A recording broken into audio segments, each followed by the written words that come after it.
श्रीमन नारायण। श्रीमन नारायण श्रीमन नारायण। मेरा एक सवाल था कि स्वर्गलोक और पाताल कितने प्रकार के होते हैं और प्रलय क्या है और ये कब होता है? और इसमें एक और प्रश्न था कि ये दिन और काल की उत्पत्ति कैसे हुई? हाँ, इसके पहले एक प्रसंग बना है कि राधा गोपियों की उत्पत्ति किस प्रकार से होती है। जी। ठीक है, तो हमने ये प्रसंग तो सुना दिया है। ठीक है, कि सृष्टि की उत्पत्ति के पहले जो गोलोक में उत्पत्ति की जाती है श्री कृष्ण जी के द्वारा। जी। ठीक है, जी। संपूर्ण प्रकार के देवताओं का, ब्रह्मा का, शिव का, नारायण का, सावित्री का, गायत्री का, सरस्वती का, ब्रह्मा जी का सब हो चुका है। अब इसके आगे जैसे आप पूछ रहे हैं कि काल, समय, जी। युग, यही ना, जी। इसकी उत्पत्ति सावित्री देवी के द्वारा की गई। सावित्री कौन है?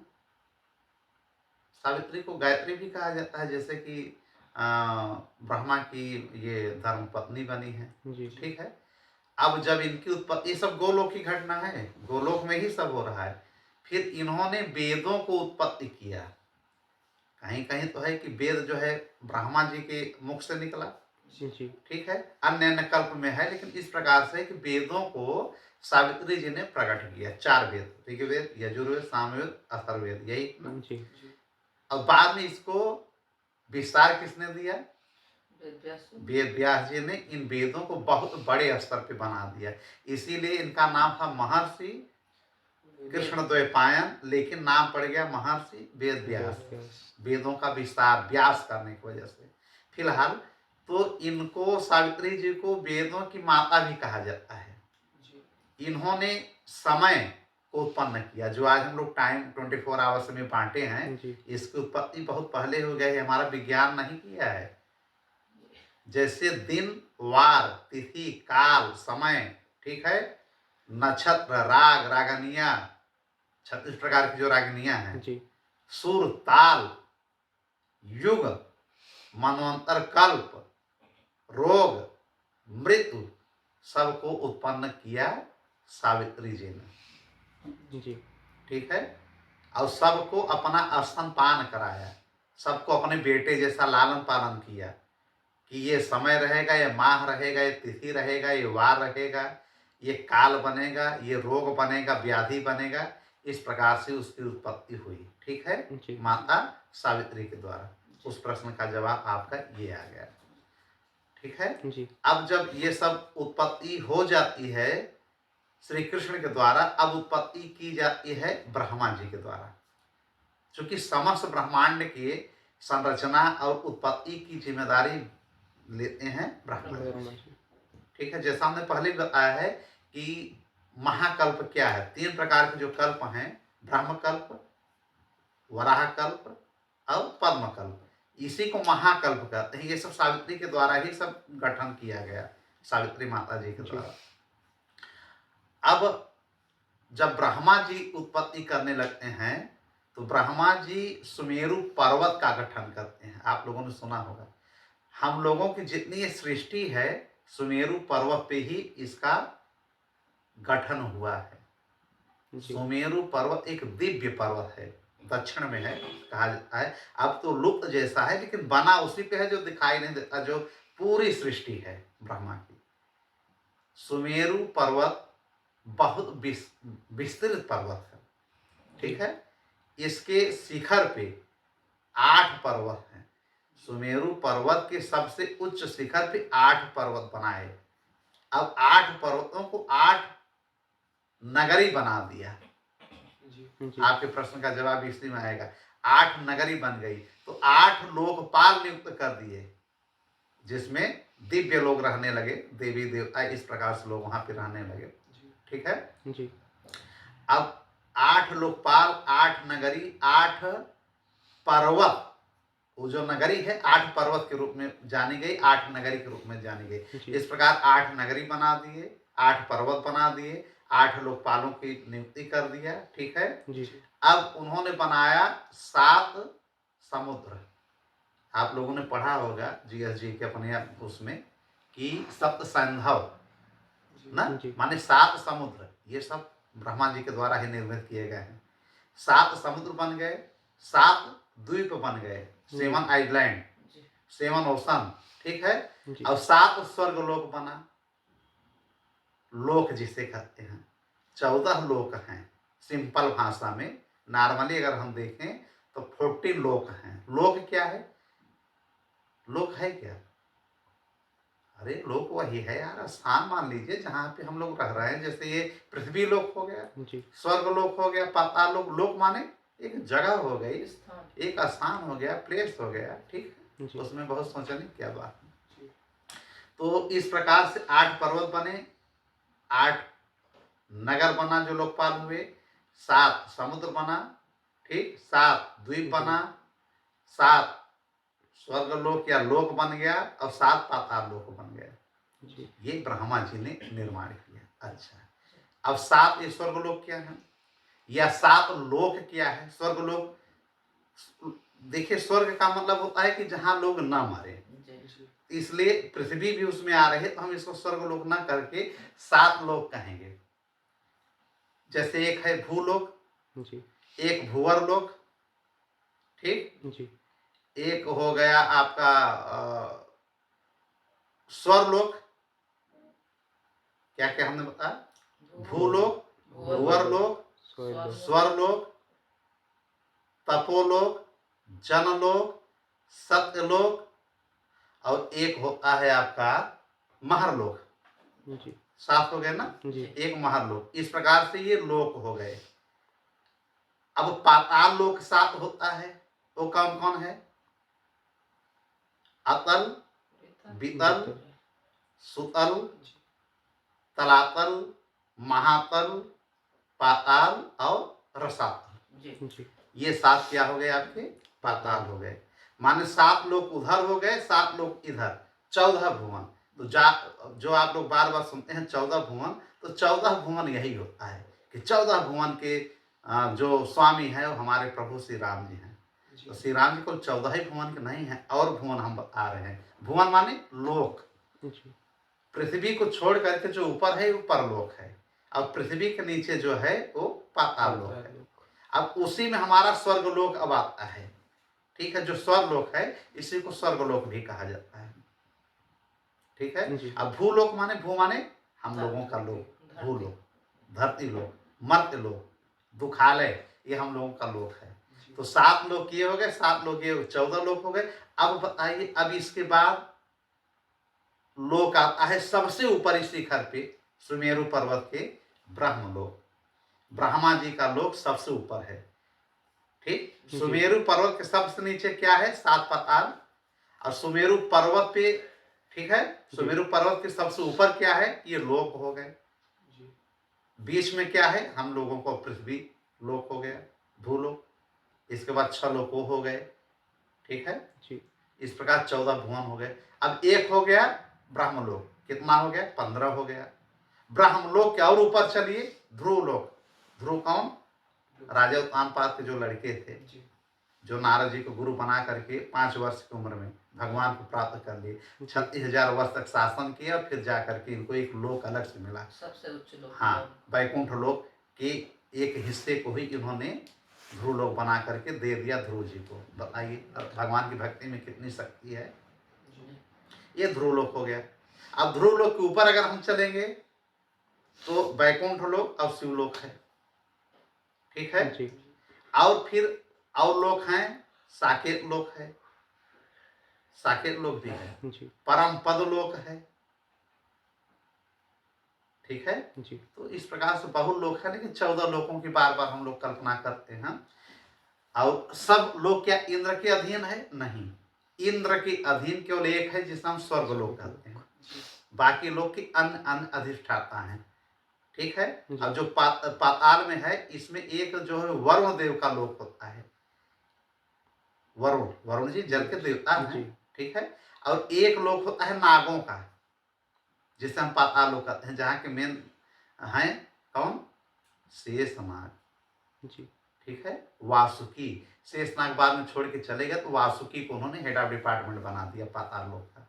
सुतल लोक के मेन कौन है? राजा बलि हैं। माने नीचे अगर हम लोग देखें, जो जल है, जल के नीचे भी लोक है सब। जो 7 प्रकार के लोक है उसमें यक्ष रहते हैं, दानव रहते हैं, राक्षस रहते हैं, गंधर्व रहते हैं। इस जी, प्रकार से इस श्लोक की वो होती है व्याख्या। और सबसे शिखर पे, सबसे उच्च शिखर पे कौन सा लोक का हमने बताया है पहले, बार बार रिवाइज करा रहे हैं, गोलोक गोलोक। होता है। ठीक है। जी, और आपका प्रश्न क्या था? प्रलय। प्रलय। प्रलय जैसा कि नाम से ही लग रहा है कि प्रलय, डिस्ट्रॉय ना, जी, डिस्ट्रॉइंग, हर प्रकार से जब विनाश हो जाए, ठीक है, या इसी को कयामत कहा जाता है कि कयामत आ जाएगी, जी, विनाश हो जाएगा, प्रलय आ जाएगा। तो प्रलय का मतलब ये है कि ब्रह्मांड की सृष्टि का विनाश होना, डिस्ट्रॉय ऑफ द यूनिवर्स। जो हमारे ब्रह्मा जी ने जो बनाया उसी को ब्रह्मांड कहते हैं। ब्रह्मांड का मतलब क्या हुआ? ब्रह्मा जी के द्वारा बनाई गई सृष्टि को ब्रह्मांड कहते हैं। जी, अब जब ब्रह्मांड का पूर्ण रूप से या किसी भी रूप से जब प्रलय होता है, तो ये किसमें आता है? प्रलय। प्रलय कई प्रकार के भी हम बता रहे हैं। जी, जो प्रलय का माने विनाश। प्रलय 4 प्रकार से होते हैं। पहले समझ लीजिए कि प्रलय 4 प्रकार के। एक होता है नित्य प्रलय, जो प्रतिदिन प्रलय हो रहा है, हम महसूस नहीं कर रहे हैं। आप लोगों ने देखा होगा कि गांव में कितने लोग हैं, शहर में अगल बगल कितने पड़ोसी हैं, कोई न कोई कभी न कभी किसी वजह से मृत्यु को प्राप्त हो जाता है। जी, कहीं रोग, कहीं किसी वजह से। ये हो गया नित्य प्रलय, माने प्रतिदिन प्रलय हो रहा है, हम महसूस नहीं कर रहे हैं। जी, अब दूसरा होता है नैमित्तिक प्रलय। नैमित्तिक प्रलय क्या है? नैमित्तिक प्रलय का मतलब नहीं होता है कि जब कल्प हो जाता है, एक कल्प, कल्प के जी, विषय हमने बताया है, जी, जब एक कल्प बीत जाता है तो पूर्ण रूप से इस सृष्टि का विनाश हो जाता है। हर जगह जल ही जल, हर जगह आगों की वर्षा, मतलब कुछ नहीं रह जाता है, केवल जल ही जल रह जाता है और नारायण रह जाते हैं। सारे लोक खत्म हो जाते हैं। स्वर्ग, ये जो 14 भुवन हम बता रहे हैं, जी, ये सब खत्म हो जाते हैं भैया, सब खत्म। ब्रह्मलोक भी खत्म, जी, सारे लोग, केवल रह जाता है गोलोक, शिवलोक और वैकुंठ। ये 14 लोक के बाद के लोक हमने जो बताया है, ये रह जाते हैं। जो नारायण के लोक हैं वो रह जाते हैं, उसी में साकेत आ जाता है। मान लीजिए एक श्वेत द्वीप रहता है, एक लोक ये भी है, जिस इनका विष्णु जी का जी, श्वेत द्वीप करके है। ठीक है। अच्छा, तो हम प्रश्न पे आ रहे हैं। दूसरा प्रलय हमने बताया नैमित्तिक प्रलय। तीसरा होता है द्विपरार्ध प्रलय। द्विपरार्ध प्रलय क्या होता है?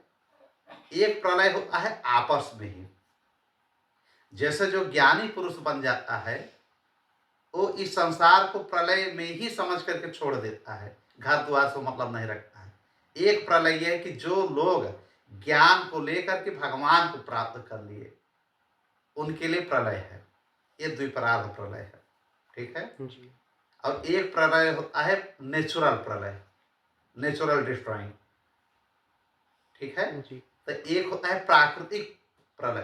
प्राकृतिक प्रलय जैसे कोरोना आ गया, कोई महामारी आ गया, कोई ऐसा रोग आ गया कि बिना सोचे समझे आ गया, बाढ़ ही आ गई, समुद्र टूट गया, कहीं आग ही लग गई, या प्रकृति ने किसी भी प्रकार से कुछ ऐसा क्षति पहुंचाया, नुकसान पहुंचाया, सुनामी लाया, या किसी भी प्रकार का तांडव किया कि लाखों करोड़ों लोग मर गए, जी, आपस में एटम बम ही फोड़ लिए। जैसे कहते हैं जी, ना कि धरती बैलेंस बनाने की कोशिश करती है।